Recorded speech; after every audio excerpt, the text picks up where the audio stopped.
You're listening to Once, episode 212, The Broken Kingdom.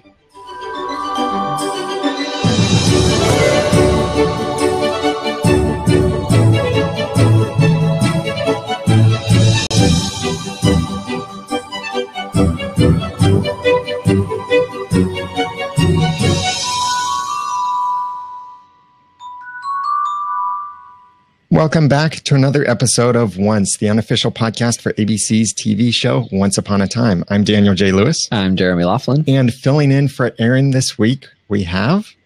I'm Jacqueline.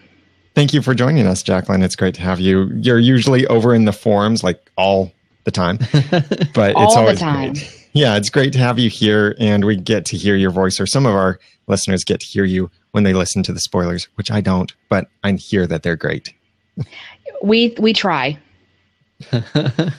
So let's try to fix this broken kingdom, starting out in the beginning. Now, I know that in the initial reactions in the chat room and such, there were some confusions over the timeline and how this might fit together. And so Keb, our keeper of the timeline, sent in some great feedback to help explain how this whole thing works, because there's this thing 5 years ago that might seem a little bit odd because of the curse and such. So here's what Keb said. I know many people found the, quote, 5 years ago, unquote, confusing in this episode, but actually it fits pretty well into the timeline I've got. That's over at oncepodcast.com/timeline. If you make the following assumptions, number one, Camelot was frozen but not swept away by the curse, like Arendelle, during the 28 years of the curse. Number two, time started moving again in Camelot when Emma decided to stay in Storybrooke, as it apparently did in other affected realms. Number three, they're counting about 3 years before the curse, plus the 1.5 approximately years since the curse as 5 years. From a Camelot perspective, it would feel like a seamless 4.5 years, which rounds to 5 years. I already have the date for Rumple's return with the gauntlet as February 1st, 1981. That's comparing it to our time. And while I might move it earlier by a few weeks, I don't see much need to. This actually confirms that I had my dates pretty close to theirs. Yes, I'm pleased, said Keb, manager of the timeline over at oncepodcast.com/timeline. Yeah, Keb has it narrowed down to a science. She can tell you the specific day and hour based on, I don't know, the way a flower is facing the sun. It's she's great. I feel better, I think. I think it would just be best if they stopped trying to put dates on the screen, because invariably people get really confused. And the fact that Adam Horowitz actually had to tweet it out an explanation complete with a picture. I kind of feel like we shouldn't have to need that in a show. So they should just stop with the whole 5 years ago. Well, and I guess for me, have they not said at other times 28 years ago or something a little specific to mean, yes, well before the curse, and give real years? Because frozen years are still years. They still happened. So saying 5 years ago, but we kind of put everything on pause for about 28 years is a little weird to me. They could say something like 5 years before the Dark Curse. Or something. I mean, that would make it clear, because everybody was pretty confused. And I guess they might be doing that for new viewers who don't really understand the curse and the freeze and the whole thing. And it doesn't really matter right now, but the longtime fans are now the ones who are confused. So maybe just say, maybe don't say anything. Give us more. I think there are honestly enough story clues. It almost doesn't need to be labeled. Right. I mean, it's clearly a flashback. It's clearly a flashback, and it's clearly pre-curse if you have Rumple in the Enchanted Forest as the Dark One. Right. All sparkly and everything. So to Camelot, it feels like 5 years ago. True. That's really what it comes down to, is in Camelot time, we're talking 5 years. Camelot time. That sounds so magical. Well, the magic in Camelot started many years ago, and let's start there in our discussions in the past. Sure started something. this little blooming relationship between Guinevere and Arthur.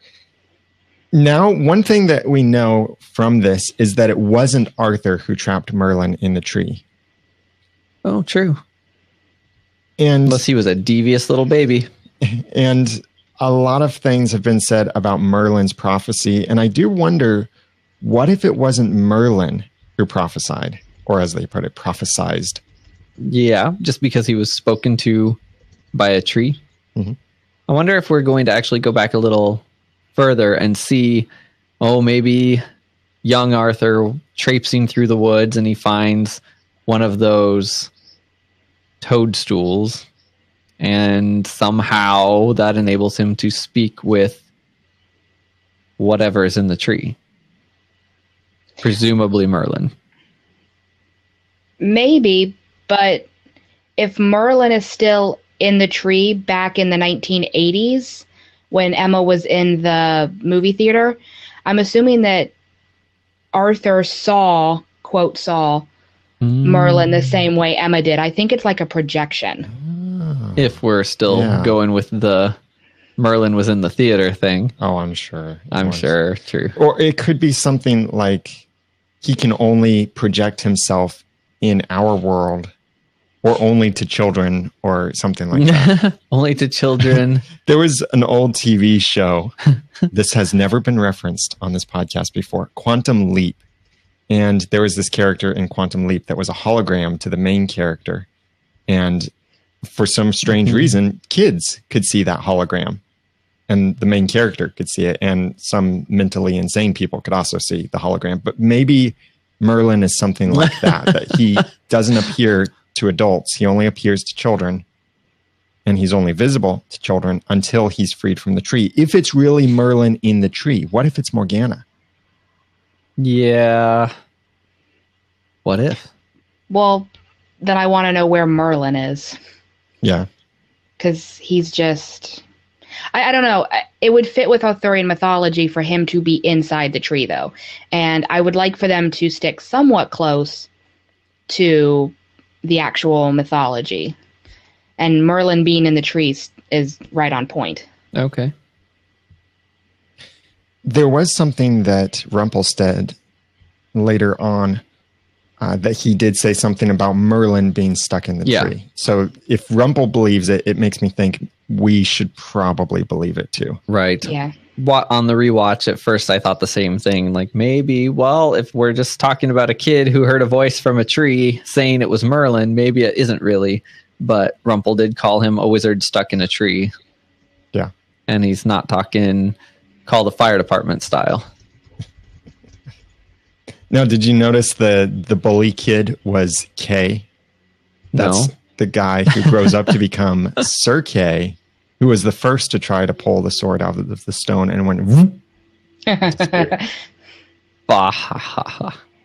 It's interesting that he's not related to Arthur, because in original mythology, Sir Kay is supposed to be his foster brother, and Kay's father, Sir Ector, actually raises Arthur after he's taken away from the Lady Igraine, his mother.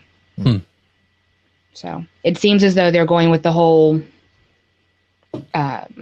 just totally being an orphan kind of kid, which makes me wonder about Arthur's backstory as an infant and what happened to his parents. Whether there were any twisters involved or levitation of trees. Right. No. Yeah, I think we probably will see a little bit more, at least one more set of flashbacks from even further back in his life. I would hope so, because he has a really interesting backstory with Uther and the Lady Igraine and what happens with them, and it's really important to the mythology, so I kind of hope so. But then again, Once Upon a Time's approach isn't necessarily to retell the actual story, but it's usually to give us the before and the after of the stories that we know. But as we have revealed to us a little bit more about Merlin and the prophecy, I think we at least may see some pieces of that. Yeah, because Merlin is a big reason why Arthur isn't raised by his mother. You know, he does take the child. So I'm hoping that we get that. I would even theorize that Arthur has spoken or believes he's spoken with Merlin several times. And so we may have an episode where we see flashbacks to several points in his life where he has been in contact with Merlin, because there was the initial time, and maybe we want to see how that started and hear what the prophecy actually was, a little more detail than what young Arthur said. And then what happened that caused him to start wanting to run Merlin through with a sword, unless it was just a growing bitterness over the broken sword. Right. There's a lot of bitterness going on. But they said saying things like "prove him wrong" or "prove yourself to Merlin." The prophecy that young Arthur stated didn't give any kind of lack of faith. Yeah, and it sounded like young Arthur was excited to be the one that this prophecy was about, and excited to one day be the ruler of this kingdom. Right. So there's got to be more contact somewhere, I would think. Now, in this first scene in the episode is when we're introduced to the Middle Mist flower. And there's something cool about the Middle Mist red flower, is that it is one of, if not the rarest flower in the world. There are only 2 known in existence right now, and one is in the New Zealand garden, and the other is in the greenhouse garden of the United Kingdom. I feel like it looks a little different than what we were seeing in the show. Yeah, probably. Well, it's very close to looking like a rose, but it's a little bit more round in its actual shape, the real flower. So, but it's neat that they use something like that, the rarest, if not, probably the rarest flower in this, and that is just a way that keeps the magic, I think, visible in Once Upon a Time, and a little thing for those who are like, oh, wow, yeah, that's a special flower. Flower enthusiasts. Also, way back in this scene, I noticed that there is the one tower in Camelot. Is that Merlin's tower? It's whatever they were standing in when they fixed the kingdom. Right. I think so, yeah. Yeah, that's Merlin's tower. The inside, it's the same as Merlin's tower as we've seen. So that's the only thing basically that they had. But was that tower there when they were kids? Yeah. Okay. Now, I'm going to pause. So with a nice little refresher, we do see that Camelot does get its king. And yes, Arthur gets to be that man who pulls the sword out of the stone and becomes the king. Yay. Yay. Yay. And he probably could have just, done it. Like, go ahead and admit the sword's faults to the people and do the thing. Yeah, it's these people, they have no castle. It's not like their expectations are really high right now. They seemed perfectly fine both before Arthur pulled out that sword and after. So I don't think they're really concerned with whether or not the sword is whole. Right. I have a lot of questions about, this scene raised a lot of questions for me, I guess. I want to know where Lancelot came from, because he wasn't there when they were kids.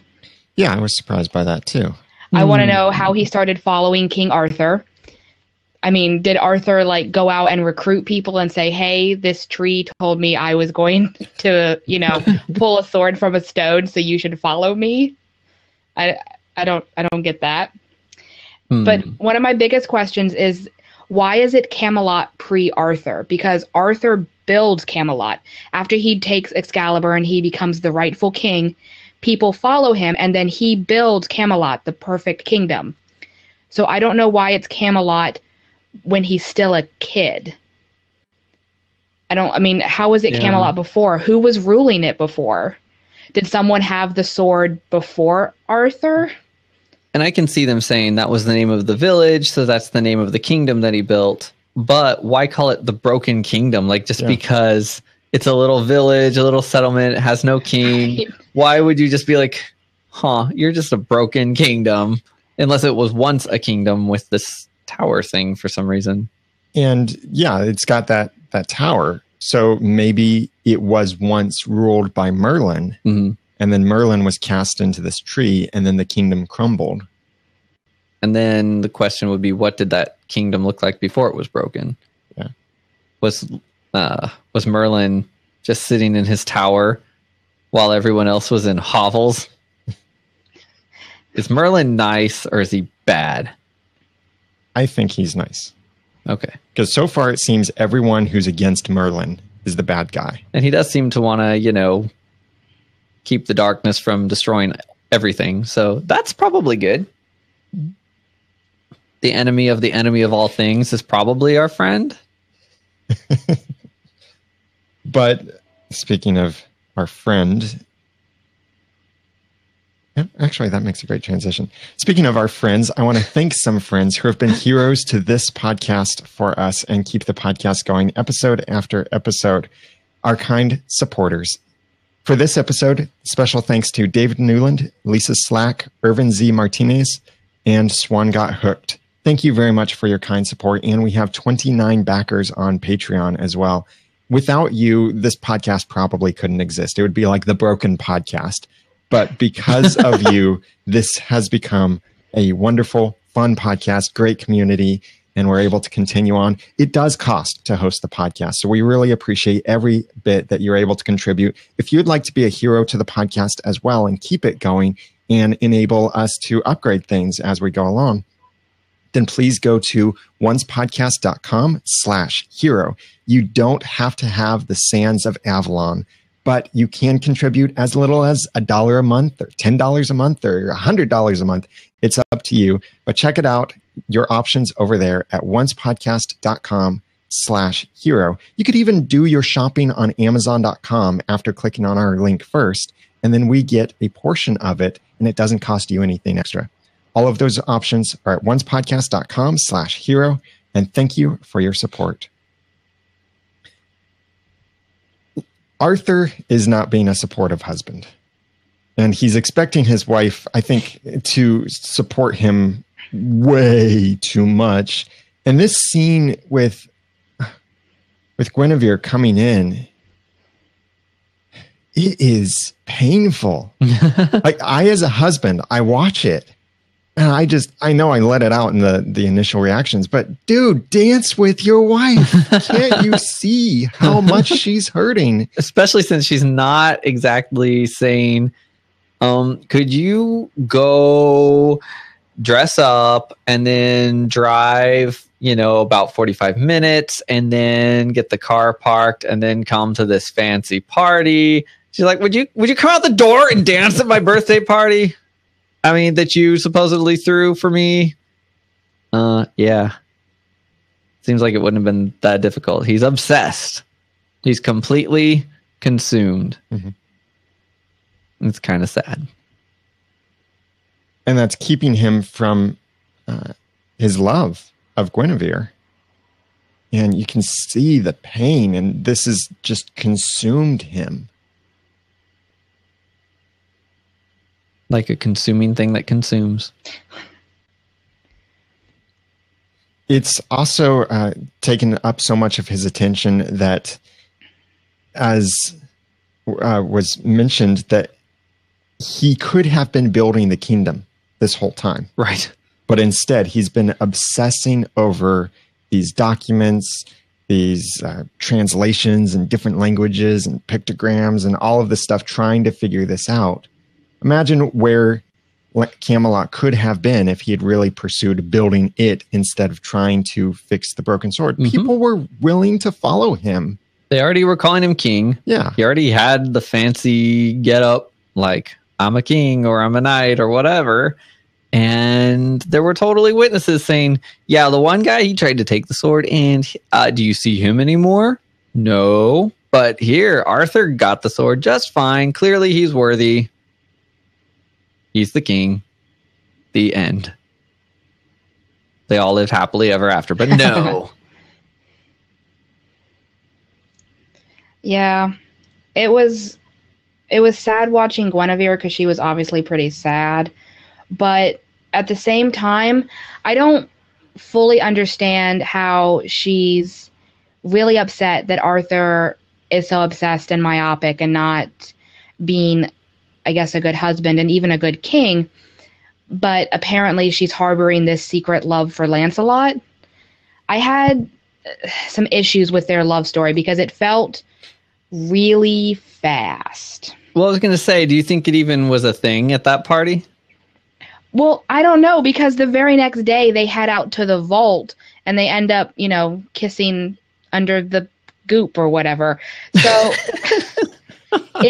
I think Lancelot was in love with her. I think Cinqua Walls, who plays Lancelot, did a nice job of it being kind of this thing that he's holding inside, that he obviously cares about Guinevere quite a bit, but she just seems really distressed over Arthur. So I don't get how I'm supposed to believe that she is secretly in love with him and how they have this, epic love story. It's one of the most legendary love stories of all time. They don't. Not in this show. I think it was just a moment. Yeah, here it was, in a sense, a rebound sort of thing. She's hurting because Arthur isn't giving her the love that he should. Dance with your wife, dude.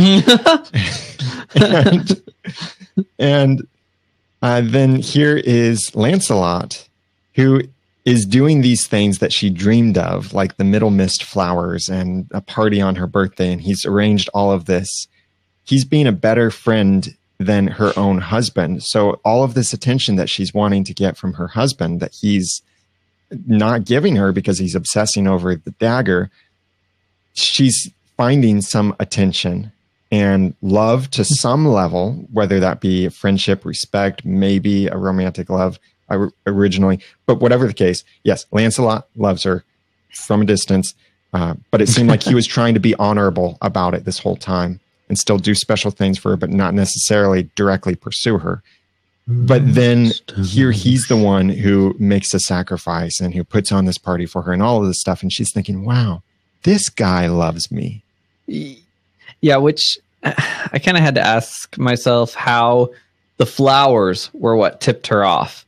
That's something kind of only Arthur knows about, unless it's really happened at other birthdays. So I don't know why she figured it out at that moment. How did he even know about that? Right, because we didn't see Lancelot with Guinevere and Arthur as kids the very first time he gave her that flower. So unless it's just a story he knows from traveling and living amongst them, I don't know. Like I said, I thought their love story was really fast and not thoroughly explained. It's like the writers knew that Lancelot and Guinevere had to love each other because that's the story, but I don't know why in this show.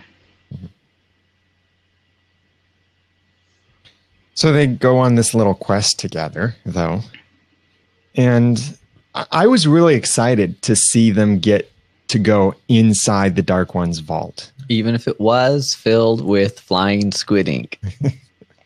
But I was a little disappointed that there wasn't more to it. Like, I was expecting it to be more menacing inside or more mysterious or something other than simply a cave. Yeah, well, like something that represents all of the previous Dark Ones. That could have been really cool. An item from all of the previous Dark Ones, or something that would look kind of like Rumpel's secret vault that has no doors and all of that stuff, or something just a lot more interesting than a cave. Yeah, I think a chamber that resembled the door to the chamber would have been rather appropriate. Yeah. Something big and kind of, not that I'm really a fan of these things, but I have something big and kind of evil looking, and something that looks like it would somehow house some big force of evil. I don't know. But speaking of that, I don't understand why it was flying around as though untethered. Amen. In the cave, which is why I called it squid ink instead. Anything? Hint. Jeremy says squid ink when he means inconsistency. Yeah. So confused. I was so confused. To me, it diminished the big epic scene with Regina and Emma in Storybrooke. Yeah. To see it sort of happen again in this vault for no apparent reason and have Guinevere kind of make it go away with just an everyday item rather than the dagger. It was a little strange for me. I think because this is merely a security system, and maybe they did it that way for the Lost fans. But they shot it exactly how they shot the finale for 422, complete with, at one point the camera pans back and you see just Lancelot's eyes as the darkness swirls around him, which is what they did with Emma. I mean, I don't know. You could be right, but that's really inconsistent, and it made me think that Rumpel can cast the darkness out of him or something, which would just be wildly inconsistent. Yeah, and it did look the same, so we can't necessarily say, well, this is different darkness, because all evidence, its behavior, its looks, and everything is that it functions and it is the same as the other darkness. But maybe because this is the vault of the Dark One, maybe it has some remnant darkness goo to it, because after all, when they opened it, it did goo out the darkness. Like the only time we've seen that happen before was when Rumpel emerged from the vault and when Emma emerged from the vault. And then it just kind of poofed like it wasn't real. Yeah. Yeah. Yeah. And really, the vault was never mentioned before the odd way Rumpel was brought back anyway, correct? Right. Yeah. And that required some other hijinks and shenanigans in order to arrive at that. A death. Yes. Of which we do not speak. I'm about to say, I'll just stay quiet now. No one wants to hear my rant about how angry this made me. Bad associations with that vault. Bad association. Bad things. I do like that there's this place that Rumpel keeps the dagger. Really? You like that? Yeah. The impression I got is that the only way you can get to this place is either being the Dark One or going through the Dark One vault to the door, and then that takes you to this place. But that it's kind of like a space that doesn't really exist anywhere that you can simply walk to. You would think it would be one of the most secure places anywhere, but unfortunately it has a simple passcode that someone wrote down and that was found. Yeah. Well, did Rumpel create that door and the special place, the Jungle of Mystery? Is that its official name, the Jungle of Mystery? That's what I've decided it's being called, yeah. Okay. I wouldn't be surprised. But that means Rumpel can create portals, which, going back to season 1, I have a lot of issues with. And okay. Maybe it's a hologram. Maybe. Well, and it might not necessarily be a portal to a different world, but it's more like a different dimension, sort of. That a pocket. It's like a pocket that pocket exists universe. in Enchanted Forest / Camelot Forest. Or it's really just a doorway and it's bigger on the inside. He made the TARDIS. Okay. Well, a TARDIS, certainly. Yeah, if I had to go with anything, I was going to suggest that perhaps it's pre-Rumpel. Maybe Rumpel didn't necessarily make it, but it's something that is tied to just the beginning of the Dark One. We really need more Dark One backstory and mythology at this point.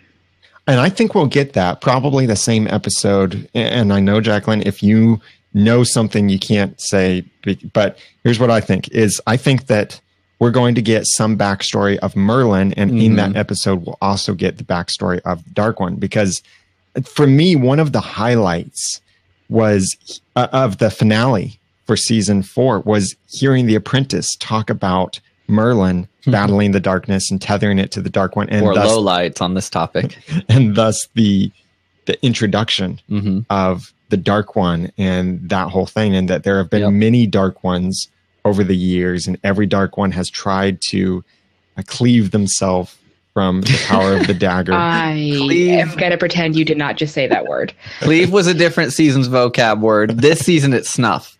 Yes, it is snuff. So I think we'll get both of those backstories in the same episode. That is a story I would be very interested in seeing. We do have one little bit of feedback. Obviously, this is the scene where Rumpel gives Guinevere the mystical sands of Avalon. And Avalon is actually pretty important to Arthurian mythology. It's a legendary island. It's the place where Excalibur was actually forged. And Arthur is taken there after a really big battle because he has a lot of wounds and he has to go heal. And it's heavily associated with Morgan Le Fay. Normally she comes from there and she returns there. And then she actually takes Arthur there at the end of kind of the entire saga. And someday he'll come back. Nice. And that was Heart of Darkness that pointed that out for us, one of our listeners. Oh, I thought you meant the episode. I like when we see that maybe Morgana might be involved in this, but I don't know if that has anything to do with this actual sand. Right. But something that harkens back to Morgan Le Fay or Morgana. Yeah. That excites me. So while Arthur is busy working, he has time to spy out from his little tower of solitude. And it's definitely Merlin's tower, Merlin's room, all of that stuff. And he's talking a lot about proving Merlin wrong and not wanting, or something about being the king of this godforsaken kingdom. And in some ways, it sounds like Arthur doesn't want to be king or didn't want to be king of this kingdom, or like he feels like, okay, I'm king, but I'm a king that deserves more than this kingdom. He did mention later that he wanted to be known as the greatest king who ever lived or something to that effect. So maybe he wanted that, and Merlin told him, nah, dude, you got to just kind of like this kingdom. You're cool, but like this is your kingdom. And he's like, but I have a broken kingdom and a broken sword. He's like, just stay where you are. It's like, quiet, tree. I'm going to run you through with this broken sword. If it was truly Merlin that told him the prophecy and everything, then why couldn't he have just done the work? Why was he always trying to look for the magical fix? Or as Guinevere said, stop trying to mend that sword, or your marriage and your kingdom will be broken forever. Which, yeah. Well, it's definitely a theme with the villains on Once Upon a Time that they all become very obsessed. Cora was obsessed with the idea of living through Regina and making sure that Regina became queen and got to live out the life that Cora never did. With Pan, he was obsessed with staying young forever. Ingrid was obsessed with having her sisters back. I think this is kind of just following along that same trail. Hook being obsessed with wanting to kill Rumpel. The villains on Once Upon a Time get very, very obsessed, and they find it hard to let go. Yeah. And he's so willing to do whatever it takes, and he said that, except to do the actual work. He's really more like willing to do whatever it takes to find the magical microwave solution in order to, quote, fix, unquote, everything. But all this time, he could have done the work and had the great kingdom in his power. So what's Merlin going to say if Merlin does confront Arthur? Bad things. Yeah. He's going to turn him into a squirrel. I had mixed feelings because obviously he's obsessed, and partially Guinevere's right, but sort of threatening him and giving him an ultimatum and saying, I'll follow my heart to where it belongs. I that didn't sit well with me personally. There was a part, except that it was a little too far. She almost sounded more reasonable after he hit her with the sand. Just because suddenly she was kind of like, well, you are on a quest, and yeah, let's do that. Which there's got to be some balance somewhere in there. Maybe it's not a bad quest. Depends on what he expects to accomplish with the sword. Well, backing up to the night that he should have danced with his wife, it seemed like she was so supportive, so willing to put up with this, and had been. But there was this night that she really needed him. And that's what she was saying. Your wife needs you tonight. And it seemed like she was willing to then let him go back to his questing and stuff. And guys, don't forget the girl. Dance with your wife. He said she was the most important thing, but he didn't show it. Right. And then when she came back, he really didn't show it.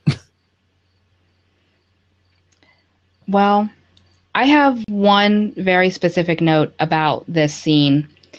And I've actually written in our show notes this insanely long response that I was planning on reading. But I think for the sake of brevity and everybody, I'm going to condense it here a bit. I have some major issues with the way Arthur magicked Guinevere. Oh, sure, for sure. So the mystical sand of Avalon is basically tantamount to a roofie. And it makes Guinevere more pliable, more willing, and unable to leave the man who's basically now kind of holding her hostage. Guinevere doesn't appear to have any more love for Arthur. I mean, she seems to have fallen in love with Lancelot somewhere, or at least wants to be with him because he'll pay attention to her. And she actually uses the past tense loved when she's talking to Arthur, as if she no longer loves him at all. Yet Arthur has to use this drug to get her to stay and do as he desires. And I recognize that this is kind of a sensitive topic, but it's very consent issue, and to me, it's tantamount to rape. And I really wish that this wasn't the first time Once Upon a Time has had this kind of storyline, but they keep doing it over and over. And I'm kind of at the point where I can't just voice my criticisms on the forum anymore. So when I knew that I was going to be here tonight, I was like, well, we've been talking about it all week at the forums. I have to say something. And a lot of people are kind of just really upset and done with the fact that Once Upon a Time keeps bringing this up and never having any of the ramifications or introspective, thoughtful storylines you would want to come from this kind of storytelling. So, well, if I may, and I don't want to downplay it at all, but what I wonder, and I would like to hear sort of more of an official response from the writers about that topic, since I'm sure you and our community are not the only ones stating that or asking that. So maybe we'll get that answer. But what I wonder is if their perspective may be, she had said, if you don't give up the mending of the sword, I will leave. She wanted to stay with him. She said, I don't want any of it unless it's real. So it's not that she wanted completely, definitely to leave or to go away. From their perspective, maybe what they're thinking is that he used the sand to have everything, both Guinevere and his obsession, instead of having to choose, which is another theme with all the villains Once Upon a Time. They want everything. And I think, and I have my hopes that this time this will be a bit more different, because every time you've seen a villain use magic to accomplish something and it was really taking away the freedom of someone else, or it was an offensive act in some way, you never really saw them deal specifically with writing that, fixing that is. Not often, that is. And they can't necessarily fit all of that in. But I feel like this time it might be a little bit different, because this is a bit more integral to the storyline. to see that when this is done, when Merlin is brought back, or however this story arc is resolved, I think we'll see Arthur just feeling broken, and everything that he, quote, fixed, unquote, with this Sand of Avalon being reversed, and his being confronted with, wow, you did all of this damage, you did all of this stuff, this fake stuff, you forced your wife to stay here by using magic on her to make it appear fixed. And that's the thing is, remember, this potion didn't fix things. It made it appear to have been fixed. So everything that we see is really a fake. It's not even, it makes me even wonder, is Guinevere inside her mind resisting or trying to fight this? Or like, is her response only outwardly, and inside there's this battle where inside she knows she doesn't want to do this, but it's the appearance of being fixed. Right. And I think that this time they've positioned things in a way that resolution, that true fix, does need to be dealt with, as you're talking about, Jacqueline. And we need to see them address this in some way. I don't disagree. I do think that it's going to come back into the narrative, as opposed to, the Regina and Graham example, where it's never brought up, it's never discussed. And when fans do pressure Adam and Eddie on social media for an answer, it gets ugly. But my other concern is that they are going to try and make Arthur look as much a victim as Guinevere, because he'll say something along the lines of, well, Merlin gave me this prophecy. It had to be me. You were part of the prophecy. I had to do everything in order to keep you. Woe is me. And it kind of just makes my skin crawl a little bit. So I agree that it's going to come back up in the story. I don't know how well they're going to be able to handle it, because I don't know that Adam and Eddie and the rest of the writers realize that they are promoting and writing something that is in poor taste, because they keep doing it. Yeah. Now, other than Regina and Graham, there hasn't been anything else where they've been saying that it is essentially rape or something that serious. I completely disagree with you. Well, they're not making it obvious, although yes, it's implied, because husband and wife, and if she wants to leave, or if she feels like she can't stay with him anymore, but he's forcing her with this magic, then yes, other things come along with that. Right, but I think maybe you're forgetting Zelena and Robin. And, Robin did not know that he was having sex with Zelena. He thought he was having sex with Marion. And I brought that up back when we watched episode 417. And then... And that's trickery there. So that wasn't she was forcing him. That was trickery. Oh, there's... he said it, guys, not me. The weird thing is that, for the most part, it's the situation. That one's a situation that's not even possible in real life. So, I mean, I guess there are some comparisons that could be made. Well, I was very uncomfortable with it, especially the way she taunted him later. I mean, I'm still very uncomfortable with that. Here's the basic thing of it is, when you start dealing with magic, and I'm saying in a story, and you're writing with magic and trying to come up with rules and stuff, you end up making a mess. A mess of morality, a mess of relationships, and it gets ugly. And I think, there are a lot of things that would be great for them to basically come out and say, okay, that was wrong. But then again, that's not the point of the show. The point of the show is hope. So they do have some stuff to deal with in bringing it back to, okay, there's this big mess that magic makes, but where's the hope? in this, and they need to bring it back to that at some point. So Yeah. I know that along the way, they're going to offend people. There are things that have bothered us that we've talked about, things that have bothered other fans that we might not have gotten to, stuff that Jacqueline is very in touch with because of being in the forum so much, and things that like bother the women more than the men, or bother the men more than the women and stuff. It's a mess, and I do want to see them fix it. I want to see them kind of be a bit more outright in saying, okay, this is wrong. Let's fix this, or there needs to be some clear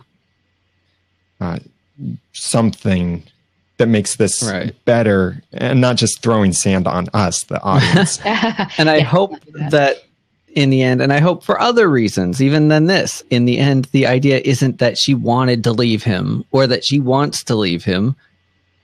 I mean, I'm getting kind of tired of this redundant theme of, oh, well, they're married, but this person belongs with this person, and this person actually belongs with this person, so really they should separate. Well, it's a marriage, so hopefully they love each other.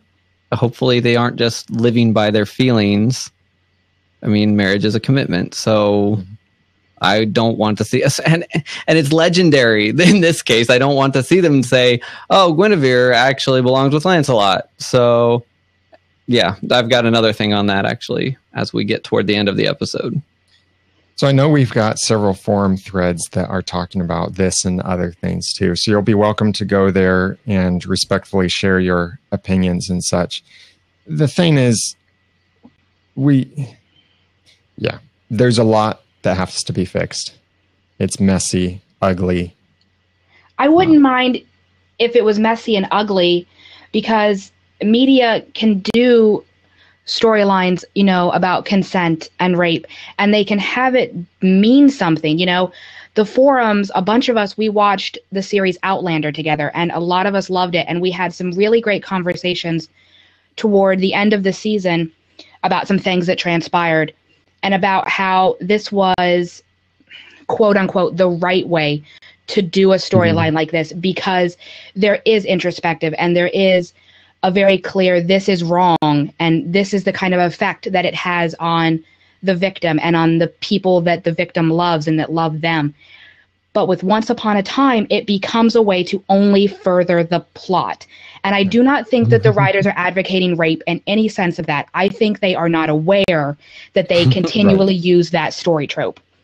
Right. That's where it comes back. And this happens a lot, too. I mean, I, as a Christian, I see things in movies that if I wasn't a strong Christian, I could be easily offended by a lot of things in movies.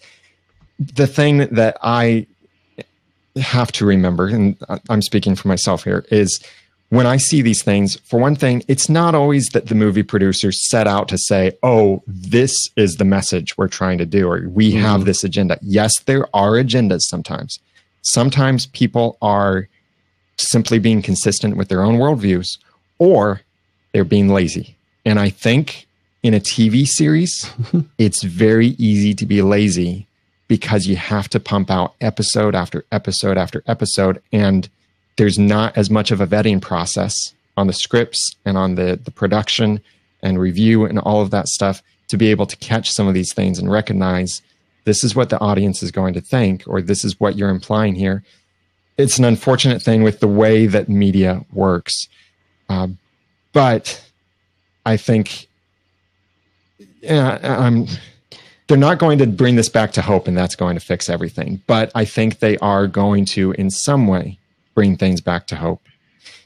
And we can hope that they move things along, because yes, the audience knows what's right and wrong in general, and the audience can see these things. It's unfortunate that they're stumbling along the way, and it'd be great if they could afford more personnel or afford more writers or something like that to help vet this stuff. I just don't know if that can happen, but we do need to move on in our conversation. I'm not disrespecting the topic here, but we do need to move on. It's a magical mess sometimes. A magical mess. But then stepping into the present, Where things are also a mess. A mess all over the place. I think that this little thing we see. Let me say that differently. We see Emma in her room, unable to sleep, whittling away, literally whittling away, and a wall of dream catchers. I'm sorry. I'm fine. I don't have an emotional tie to Emma and dream catchers at all. I'm totally fine.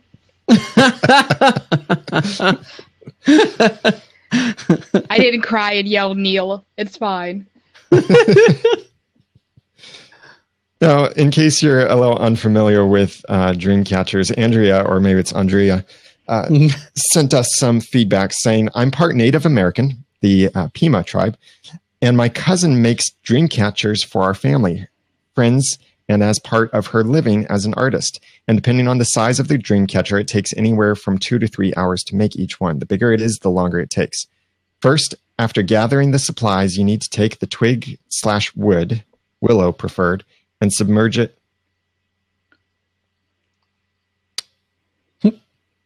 Okay, sorry. Let me back up and do this again. Dot, dot, dot. Boop, boop. She said, I'm part Native American, tribe Pina, tribe. She said, I'm part negative.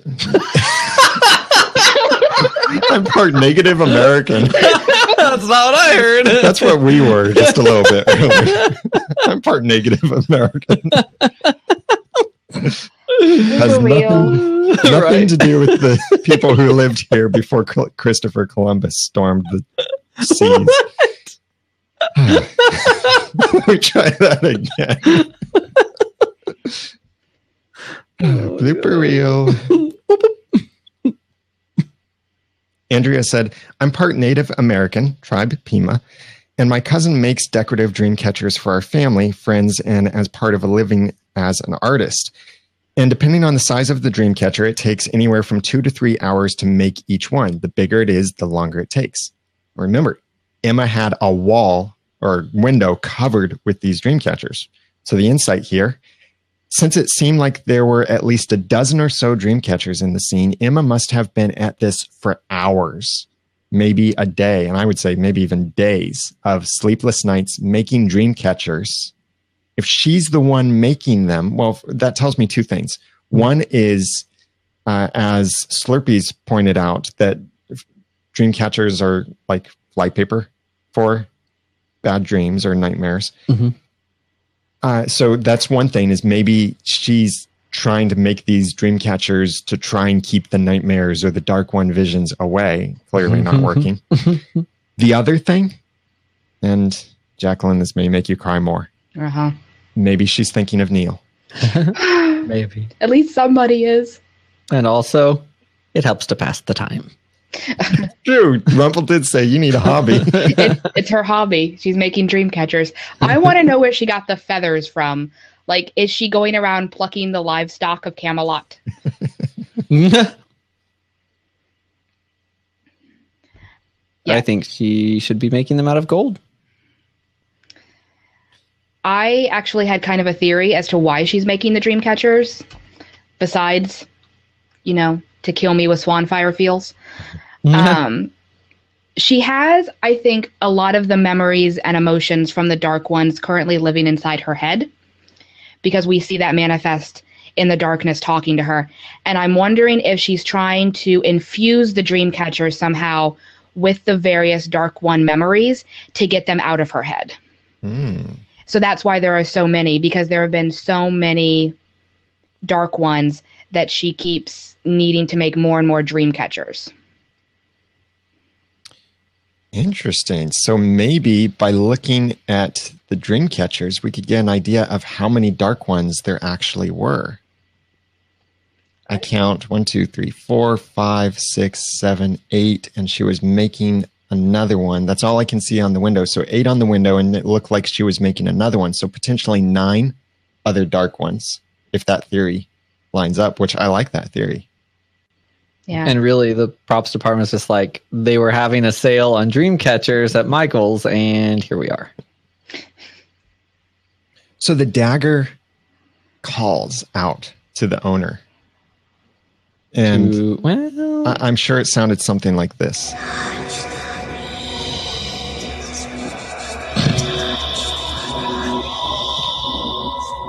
I feel like maybe I should touch that.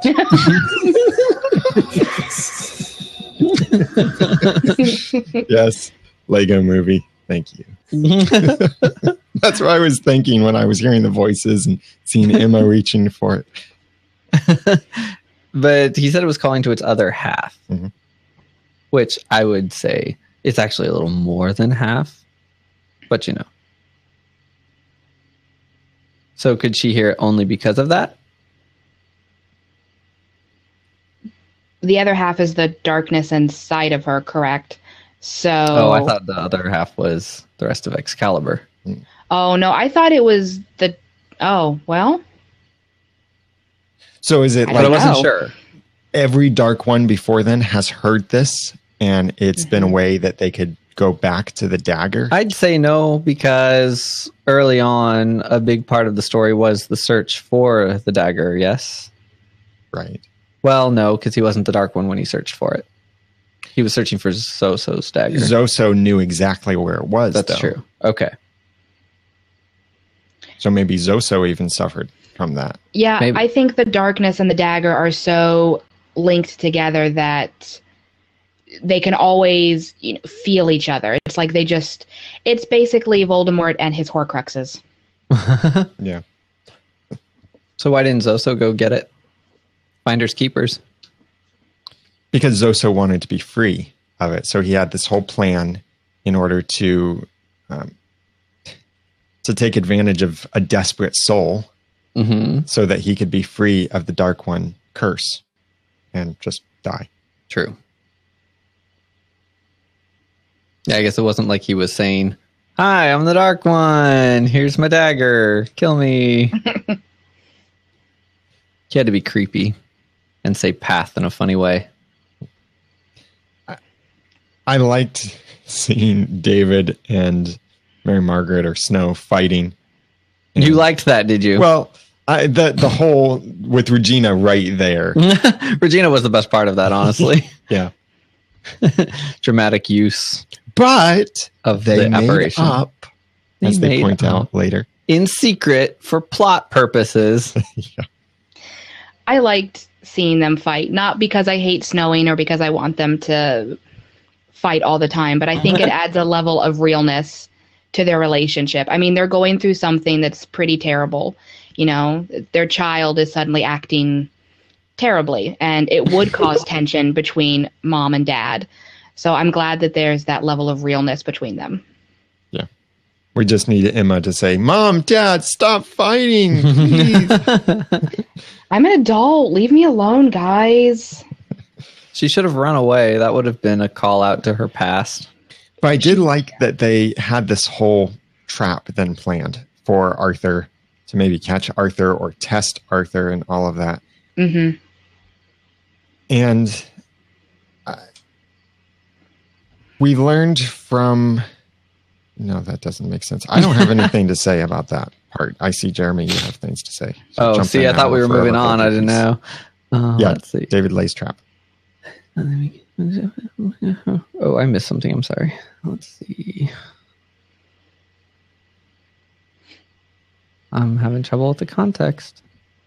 Let's just move on if you need to. I don't remember. I wrote down a quote, but I don't remember the context of it. Okay. That's fine. One of the things that Guinevere said is that Lancelot coveted more than a kiss. And how much of that is, well, all of that is probably the whole Sand of Avalon speaking. And yes, Lancelot did love her, but Lancelot did an honorable thing. When confronted with this and the kiss and all of that, he said never there in the cave. And it made me think that was the moment he decided, I have to leave. This isn't right. I have to leave. And that's why what we see happening later is that he leaves. So I think although he felt something for her, yes, confronted, he did the honorable thing, decided to leave.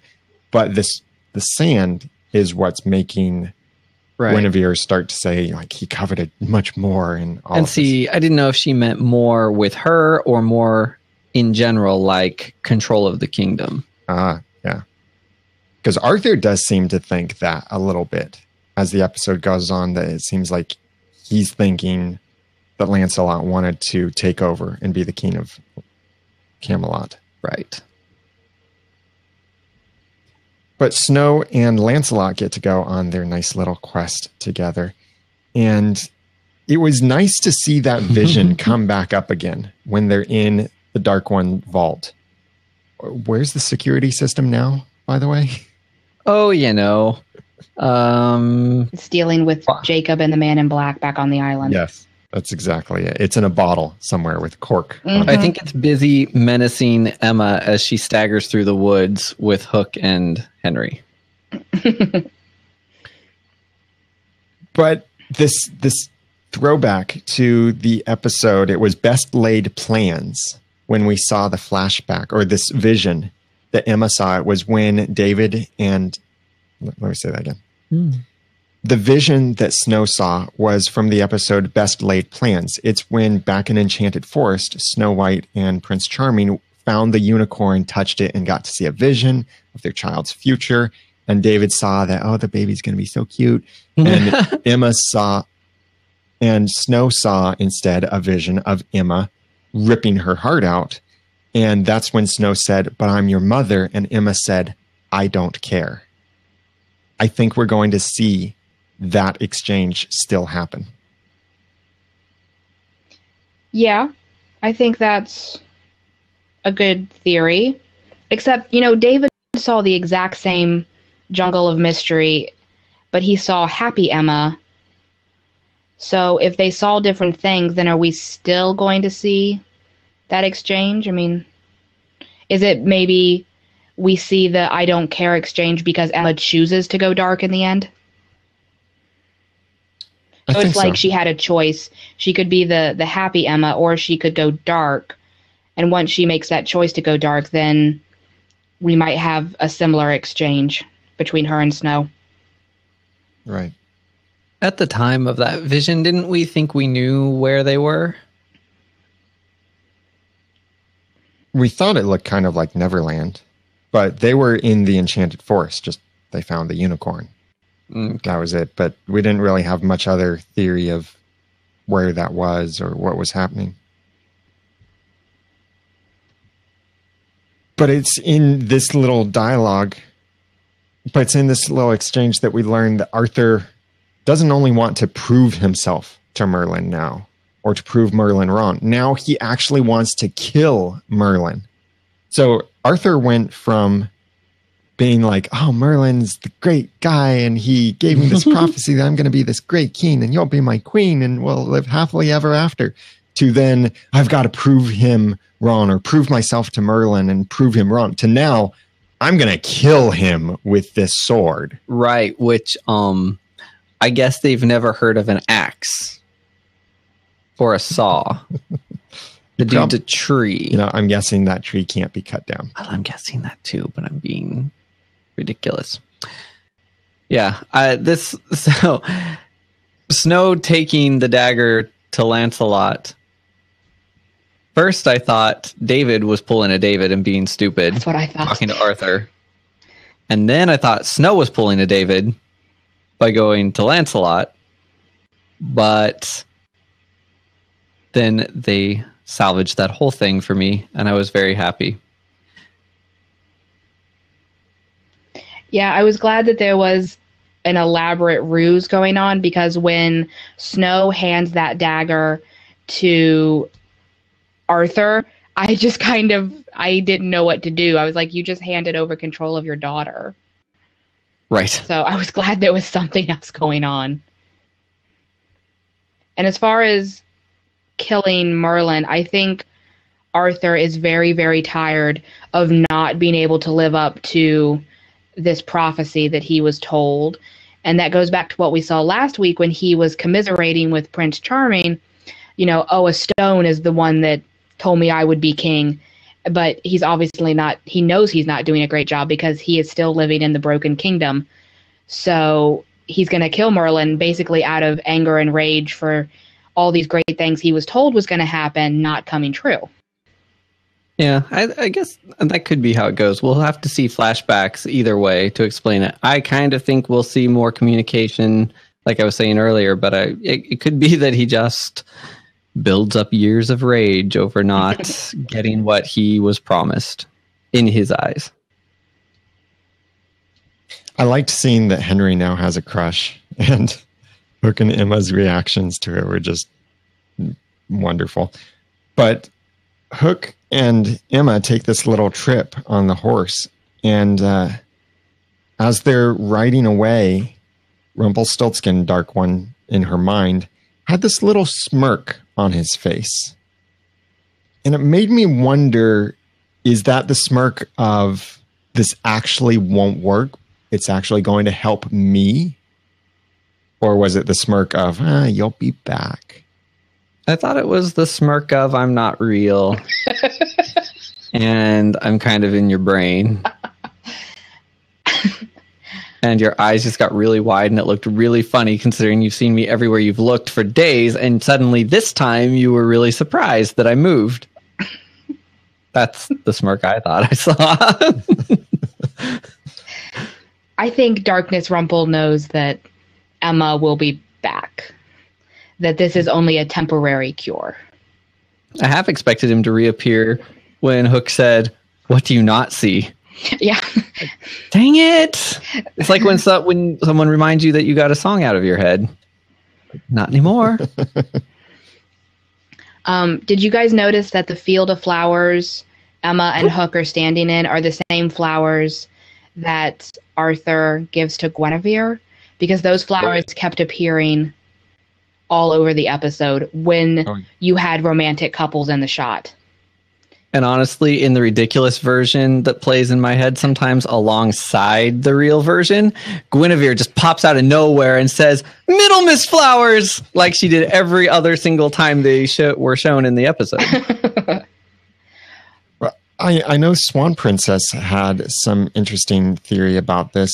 Jacqueline, you saw that from the forum. What did she say? Yeah, in one of our threads, she wrote, "In the end of the episode, Emma and Hook kissed in a field full of flowers, and it was very romantic. But the flowers were the ones Arthur gave Guinevere, the ones that symbolize their crumbling relationship. Are the writers stupid or what? What is going on? What game are they playing?"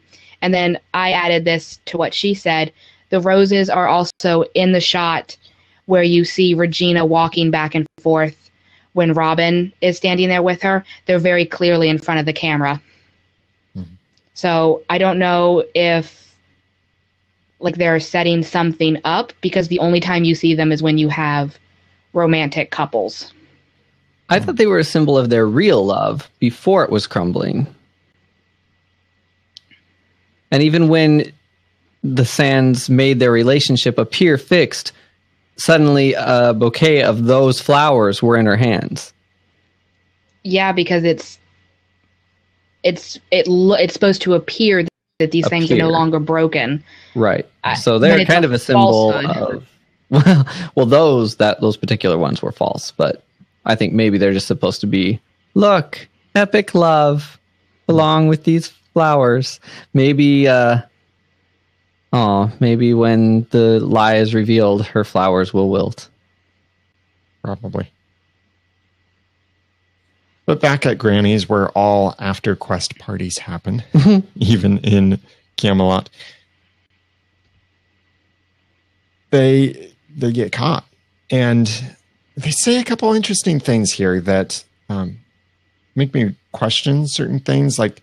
Here it's obvious Lancelot still loves Guinevere, and he did say to Snow in the cave that he would always love Guinevere.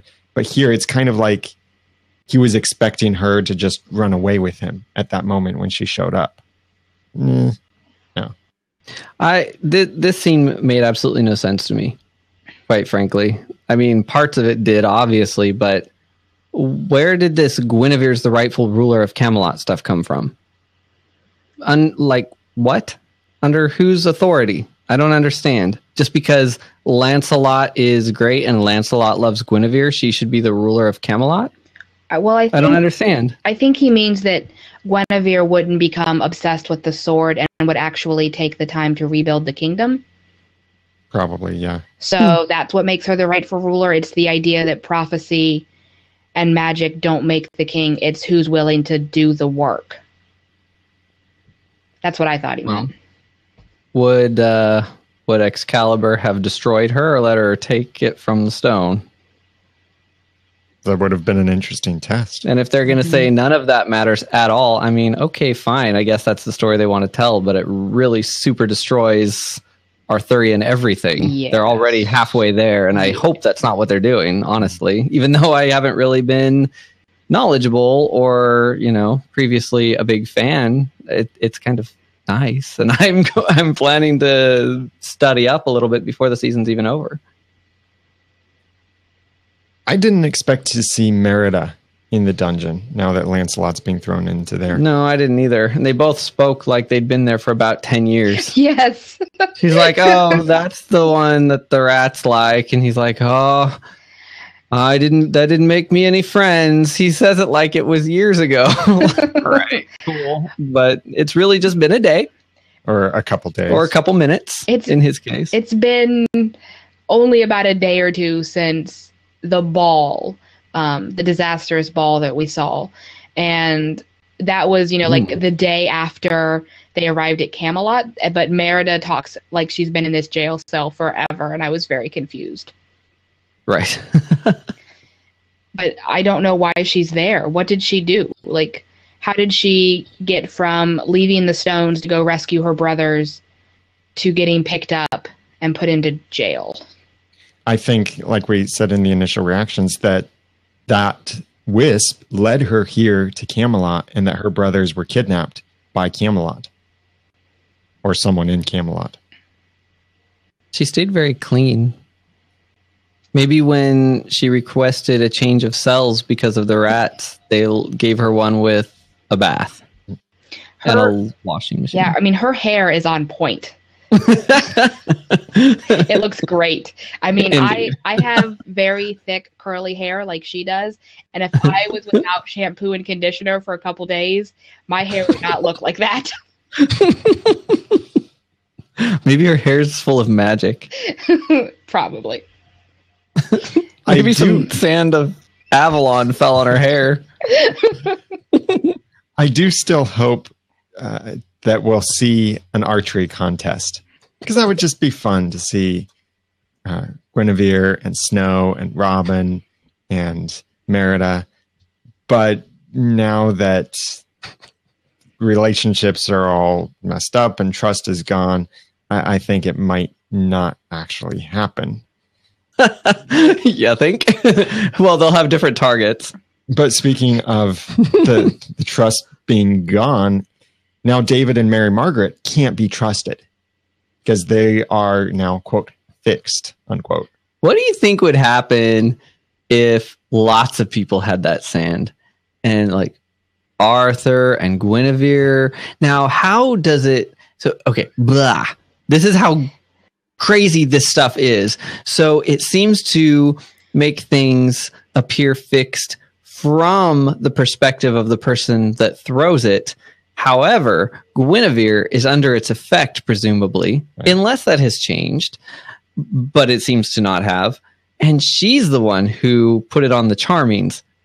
So it was like a relay? Yeah, that's what I think, because her perspective right now is the, quote, fixed, unquote, perspective of Arthur. So what would happen if somebody with an opposing view also hit them with it, and then they would appear... Would there be just layers of deception? How would it ever be unraveled?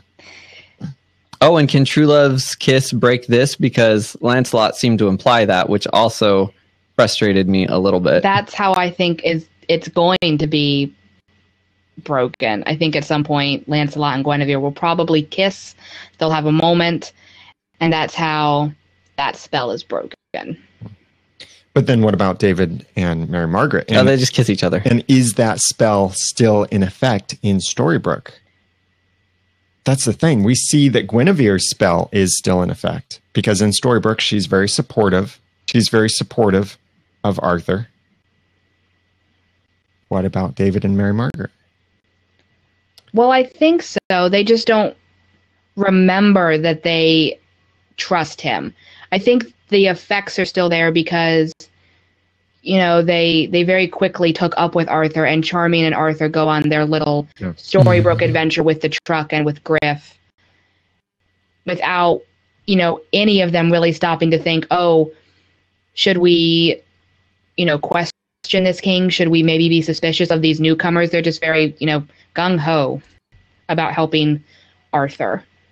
I have a crackpot theory that I can probably disprove. But what if someone's use of the sand has only made them all think they're back in Storybrooke? Oh, well, gosh. one of my crazy theories, remember, was that this whole Storybrooke thing is actually fake. Oh, right, this is all Merlin's test. Well, Merlin's test, right. But I'm just thinking sand. The reason I say we can disprove that is because when we saw them come back, it was from the perspective of someone who wasn't in Camelot. Right. So probably not, unless that's just kind of a production faux pas. But, I mean, you've got that sand. Anything could happen. You can do anything with that. So if Regina spent all day hiding the dagger, all day, I wonder where it is. I mean, it doesn't seem like that would take all day. You just hide it. And then it also wouldn't really work since the darkness and the dagger apparently talk to each other, and Emma can just kind of sniff it out. Yeah, but they don't know that. Yeah. This is when they should talk to Belle and, you know, have Belle sit down and be like, okay, let me explain to you all of the things. Well, back in Storybrooke, present-day Storybrooke, Emma, Dark One Emma, and Gold get their nice little chat, and she gets to say to him, essentially another quote from the Lego movie, "It's your turn to be the hero." And her secret weapon to do that is Merida, to make Gold brave.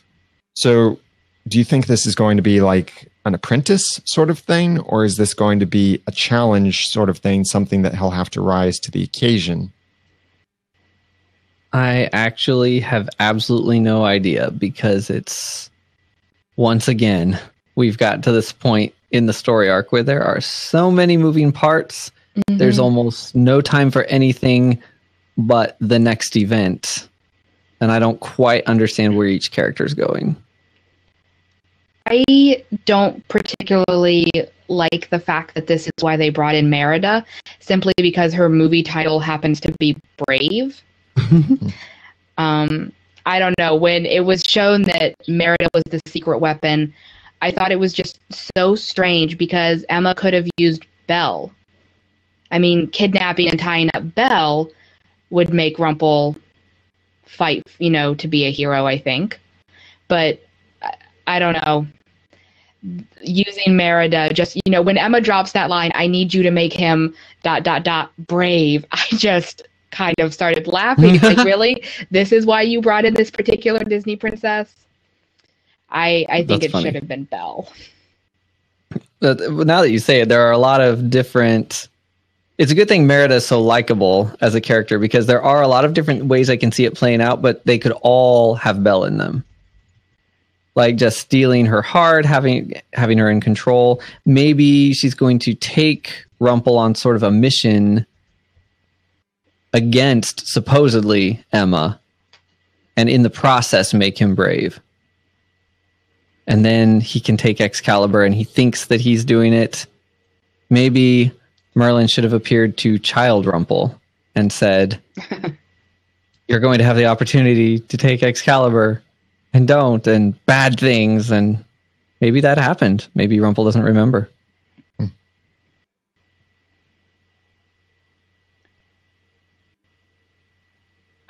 I do have to share something that Matt wrote over at the forums, because it made me laugh quite hysterically. And Matt wrote, now I can't help but picture a training montage between Rumpel and Merida with the Sarah Bareilles song Brave playing in the background. And then he quoted it, honestly, I want to see you be brave. So I then yelled at him and told him not to give the writers ideas.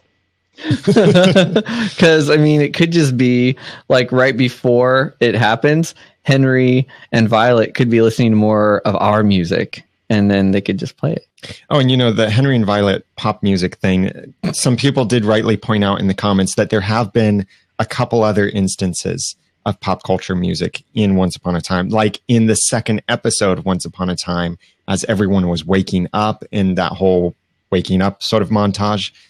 After Emma had decided to stay and time started resuming again, there was a pop song there. Oh, also, I remember that for some reason. In the beginning of season 2. Oh, yeah. When Neil was walking through New York, there was a pop song there. So it seems like they've got one pop song per season so far. That's all they can afford. And then you just stick earbuds in someone's ear and away you go. I don't remember the season 1 thing, and I'm going to have to go back and rewatch. Oh, darn. Another excuse to go rewatch part of season 1. Well, while you're doing that, Jeremy, we would love to have your continued discussion on this episode. This does conclude our podcast discussion of the episode, The Broken Kingdom, but we would love for you to discuss it in our forums, or you can comment on the show notes for this episode at oncepodcast.com/212. That's also where you can go to share this episode with your friends. And please do share the episodes. It's the best thing that you can do to help the podcast grow. More than reviewing us on iTunes, and we do appreciate those iTunes ratings and reviews, but really the best thing you can do is get someone else listening to the podcast, tell your friends about it, even listen to some other Once Upon a Time podcasts too, like our friends Jeff and Colleen Roney do a great podcast, and also Bill and Anne Marie and many other great Once Upon a Time podcasts, and they're good friends of ours. So I don't mind saying, do also listen to other Once Upon a Time podcasts. Get some of your friends listening and more engaged with the TV show as well. We would love for you to send your feedback to us for the upcoming episodes of Once Upon a Time. All the contact information is on the website at oncepodcast.com. That's where you can also go to subscribe to the podcast, rate and review us, discover more about our upcoming costume contest. We'll have that information on the website very soon. That's all at oncepodcast.com. Please connect with us on Twitter at oncepodcast. And I'm Daniel J. Lewis on Twitter at the Ramen Noodle. I'm Jeremy Laughlin on Twitter at Phlegon. That's PHLEGON. I'm Jacqueline, and you can follow me on Twitter at punk_bunny_87. This podcast would not be possible without our great team of volunteers who help us episode after episode. So special thanks to Corbin for sorting our feedback, Jack for writing our show notes, John Buchanan for editing our episodes, Hunter Hathaway and Jacqueline providing our spoilers. You'll hear from them in just a moment. Jacqueline and Matthew Paul moderating the forums, and Keb managing our timeline. And you got to check it out over at oncepodcast.com/timeline. All of this great stuff that you can check out with the podcast and Once Upon a Time is at oncepodcast.com. And until next time, remember, you can hide buried treasure or a winning poker hand, but you can't hide the bloom of first love. And thanks for listening.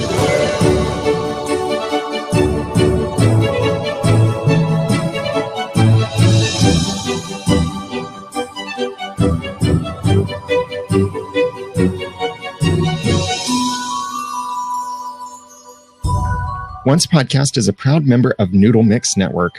Find more of our award-winning and award-nominated podcasts to make you think, laugh, and succeed at noodle.mx.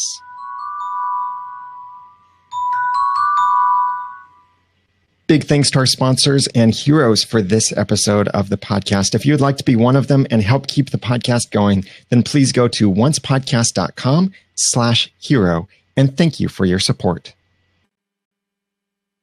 Hi, Oncers. I'm Hunter Hathaway. And I'm Jacqueline. And it's spoiler time for Once Podcast. Episode 505, Dreamcatcher. In Camelot, as Mary Margaret and David attempt to retrieve the Dark One's dagger, Emma uses a dreamcatcher to look into the past to see how Merlin was transformed into a tree. Together, Emma and Regina figure out the critical ingredient they must acquire to free Merlin. But it's a race against Arthur, and who does not want Merlin released? Meanwhile, with encouragement from his moms, Henry musters up the courage to ask Violet on a date. Back in Storybrooke, the heroes break into Emma's house hoping to locate gold, but what they find will give them a glimpse of Emma's endgame. Far from the prying eyes, Merida sets about the mission Emma has tasked her with and begins molding gold into the hero they need him to be to draw Excalibur. Should be a good one. Yes, and this episode is written by Edward Kitsis and Adam Horowitz and directed by Romeo Tyrone. Yes. There's not too many guest stars. There was only a couple that were new. Yeah, we have the entire Camelot crew along, plus Violet and Ryan Robbins as Sir Morgan. And then we have a new one, Guy Fauchon. That sounds good to me. As Vortigern. And it's interesting, on IMDb, before they released the press release, he was originally written as the first Dark One instead of Vortigern. So I don't know if he's playing the first Dark One or just a Dark One. But I think it's definitely going to be some Dark One mythology. Okay. Did you look up what Vortigern is? Yeah, there's not a whole lot, but there is some sort of Germanic legend about him. So okay, I'm betting he's not a good guy. Gotcha. Okay, so we got a promo. Yes. Okay, so these promos to me this year are not that great. It's pretty much the synopsis. It is, because we have Emma and Henry are having a moment where they're reminiscing about why Henry brought Emma to Storybrooke all those years ago. And, Emma tells Henry that things are different now. You have the other part of the Storybrooke gang finding the sword in the stone, and obviously they're wondering what Emma's up to. You have Merida training Rumple on how to be brave, and we see them fighting in the woods. And Rumple, says very tearfully, "You will always lose the ones you love." And the promo ends with Emma crying over a dream catcher. Yeah, I really wish they would give us more. Come on, Canada, we need your previews. Yes. Okay, so we did get a sneak peek then, and it opens with Henry and Violet in Storybrooke. And they're so cute. Yeah, I like her dress. It's cute. Yes. And they're talking about the big block party that Storybrooke is having for reasons that I don't understand. Maybe to unify everyone? That's the only thing I can think of. I mean, we've never seen them have a party before. Well, it's kind of an odd time to have a party when your savior has suddenly gone dark, and well, maybe that's why they need to have a party. They need to feel better about themselves or something. Maybe. I don't know. But Violet doesn't want to go. She's sad that her horse Nicodemus ran off. And Henry promises to find him. And then goes to Emma for help. And we saw the rest of that scene in the promo. It's the one where he asks her if she remembers why he originally brought her to Storybrooke, and that now Emma has to help Henry get Violet's happy ending back. Yes. Very cute. We also got a script tease. Yay. Which is I love these. Fun for everybody. So we're going to do a dramatic reenactment. This is between Regina and Emma. And Hunter, would you like to play the Dark Swan or the Evil Queen? I don't really care. I like them both. Okay, I'll be the Evil Queen and you can be the Dark Swan. Okay. All right. Here we go. Last chance to back out. I can take it. Okay. Look into the circle. I'm going to assume that Emma's holding a dream catcher while she's saying this. Yeah, that would make the most sense because a dream catcher is a circle. Yes. So. All right. We also got a lot of promotional photos and behind the scenes photos. There were a lot this week, actually. Yeah, there was a lot, but they didn't really tell us all that much. No, they're kind of... Because it's all stuff we've already seen. Yeah, and it's a lot of the same scene. Right, so like there's Belle, Robin, and Hook in a deep conversation. Yep. Which could be anything. And then from the promo that we've already seen and from the sneak peek we've got Violet and Henry sitting on the bench. Mm-hmm. We do see Belle holding the rose jar while she's talking with a bunch of people. And it looks like someone from Camelot's with her because you can see that clothing over her shoulder.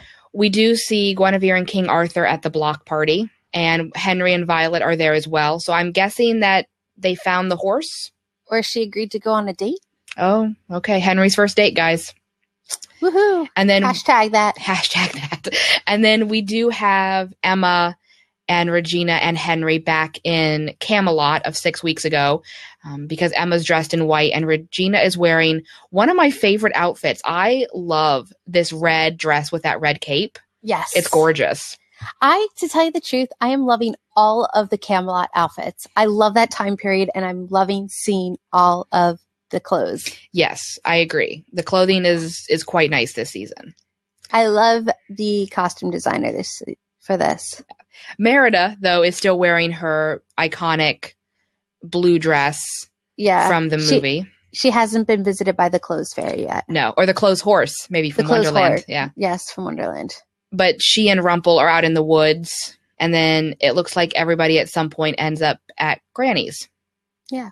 Oh, the one thing we didn't talk about was Emma in her white outfit in Camelot. There's a couple photos, and it looks like she's casting some serious magic. Yes, she's got her intense face on, and her hands are up, and it looks like she's probably shooting out some magic. And it looks like they've got a fan blowing on her, because it was on a green screen, so you couldn't really see anything. Right. Okay, so that's what we have for this coming week, episode 505. We do have quite a bit of other stuff we're going to run through now. Yes. We're going to start off with Belle. Yeah. So Adam and Eddie have given a couple different interviews this week where they talked about Belle's heart that Regina took last season. Right. So Belle still does not know that Regina took her heart last season, but Eddie did say that as far as Belle is concerned, she doesn't know. Regina came to talk to her, spelled her, took the heart and controlled her, told her to forget it, and she did. But when Belle finds out, she won't be happy because Belle doesn't take any of that stuff. Right. And then I read another one where it doesn't say that it'll necessarily come up this season. But right. It's always there. It can always bubble over, and she'll find out. And it won't be great. The confusing thing here is also that if you remember back in season 4, Will ends up telling Belle that Regina took her heart because they have to get it back, and Rumple returns it to her. So Adam later clarified that they misspoke about a lot of this. So I don't really know if it's ever going to come up. I kind of doubt it. You could have said, though, with the curse that Regina cast on her, then she told her to forget about it and undid it all. So now she still has that whole forget it thing in her head. So maybe anytime it's brought up, she keeps forgetting about it. I mean, that's a really nice rationalization. I just don't think the show is capable of rationalizing it that much. I think Adam and Eddie just literally forgot a scene that they wrote. Yeah, which is okay. I mean, they write a lot of scenes. Yes. But we did get an ET hot seat. Now, if you don't remember, these are where a bunch of questions are asked, and you get usually yes, no, or cannot say. Yes. So we took a lot out because a lot of the stuff we've learned, we already saw. Right. We've seen in the episode since they did the hot seat. Right. So the first one, I think, is kind of a fun Easter egg because we're always talking, Daniel and everyone on the show is always talking about all the numbers that are involved in the show. So the meaning behind Emma's house number 710. Yes, Eddie Kitsis says it's the Grateful Dead house on Haight Ashbury, which is really just for him and Josh Dallas. Yeah, so it's a musical reference, and we know how much they like to drop musical references. Right. A couple other ones. Emma does have her heart in her body at the moment. Mm-hmm. And we will see who put the sword back in the stone. Okay. And then we will see that Arthur shows remorse for his actions. So all the things that he's been doing. Yeah. I really like this next one. The question was, will baby Neil ever exhibit magic? And Eddie Kitsis goes, only if we get to season 10. I don't even think he's crawling yet. Yeah, he's not doing a whole lot right now, so no magic yet. The symbols on Hook's rings are a clue to his past, apparently. Yeah, and we do get to see his brother Liam again. Yes. We will also see Robin Hood's backstory and the dark side we've heard so much about in the second half of the season. and we can go more into that in a little bit. Mm-hmm. So as of right now, Rumpel has no magic. So it's been confirmed he's completely magic free. Mm-hmm. And both Eddie and Adam confirmed that right now, while Emma is evil, we will not see her interact with Lily. Which is kind of sad because they made such a big deal about it at the end of last season. Yeah. And to not even have it remotely even talked about in the first half is just strange to me. Yes. No one's even brought up Lily and the idea of, how Lily was kind of a dark, antithesis to Emma and how their fates were so entwined. And the fact that no one has even mentioned her or talked about Lily as kind of a dark savior, which is now what Emma is, kind of disappointing. Yeah. So I'm kind of upset about that. But hopefully in the next half, we will have lots of dragons. There will be more death this season because there always is. But if I had to guess, I would say it's going to be almost exclusively just random people, except for one really big exception, which we're going to talk about at the end. Yes. Okay. So we got a little bit more information on the 2-hour episode that's going to happen next month. In the episode, which we've talked about because we've seen the photo of it, and we talked about the photo last week, Merida, Mulan, and Ruby. We're going to get to see more of Merida's backstory in it. It's an epic adventure, and you will have fun and adventure. We do address where Ruby has been all this time, and that's part of the story. We did get some photos of what they have been filming recently, which was episode 510. And I'm so excited. Okay. So we do have the photos of Rumpel and Hook on the Jolly Roger. And it's not inside the boat, but actually up on the deck. Uh-huh. And it's a fight scene between the two. I can't wait to see that because I kind of like the Jolly Roger. And then, well, some people kind of took the photos and made them high def and blew them up. And this is where it gets really weird. Yeah. Hook is holding Excalibur. And it is the fully formed sword. So somehow the dagger and the sword look like they've been reunited. And what's interesting is that Hook's name is on Excalibur. But it looks like Emma's name is still on the dagger. So I think Emma is still the Dark Swan, but somehow Hook's name is on the sword. Now, what if you think of this? Because when the Dark One changes, the name gets put on it. So, of course, Emma's name is on it. What happens if Arthur took Excalibur out and Arthur's name was supposed to go on it, but he's not the rightful owner and the King of Camelot? That's exactly what I think is going to happen. I think it's going to end up being that Hook is the one who takes the sword from the stone and is like the rightful king or ruler or mythical hero or whatever that's supposed to wield that sword, and therefore his name goes on it. Yeah. That's what I think is going to happen. That's kind of cool. But we did get some casting news. So before we were talking about Hook, they were casting his father. Well, he's been cast. His name is Adam Crowestell, and we're going to see him via flashbacks in some upcoming episodes. Now, I did go on IMDb and Wikipedia to find out who this guy is because I have never heard of him. Neither have I. Okay. So he's really big in the BBC shows. He's on a soap called EastEnders. If you ever saw The Prince and Me 3, Royal Honeymoon, he is in there. And he did do a guest spot for, it looked like almost a season on Supernatural. He was like a main character. Oh. Yeah, or like it might not have been a whole season, but it was like a story arc type thing where he came and went throughout the season. Because I'm very into Supernatural and I didn't recognize him at all. Yeah, if you go to his Wikipedia page. Oh, Baldur. Okay. Does that make sense now? Yeah. Oh, okay. So, yeah, and he is actually on set right now. He did tweet out a picture of himself wearing leather pants. Of course, because he's Hook's father. He's been very active on Twitter this entire week since his casting was announced. He seems like a really nice guy. So go follow him, talk to him. He seems really excited to be on the show. Yeah.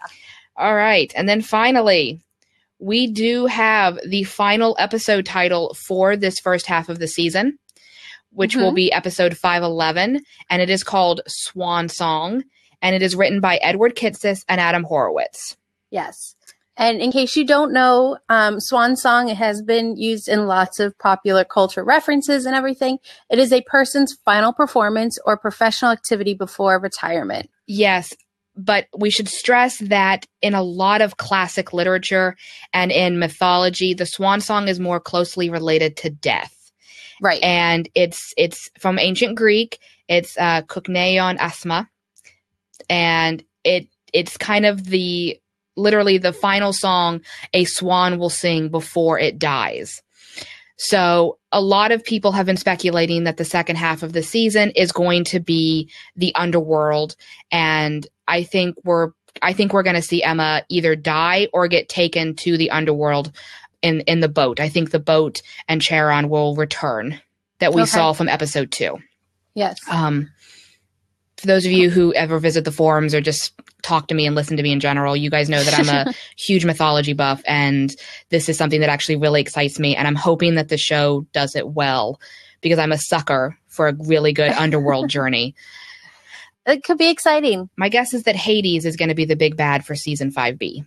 Pretty fun. Yeah. I wonder if he'll have the flaming blue hair like in the I just want it to be Disney James show. Woods. I just want James Woods to come on the show and play Hades. That's all I want right now. Okay, so everyone start preparing now and go watch Hercules, the Disney animated movie, because Hades makes an appearance there. Yes. Well, that's all we have for you this week. I'm Hunter. You can follow me on Twitter at Bit of Pixie Dust. I'm Jacqueline, and you can follow me on Twitter at punk_bunny_87. Until next time, Oncers.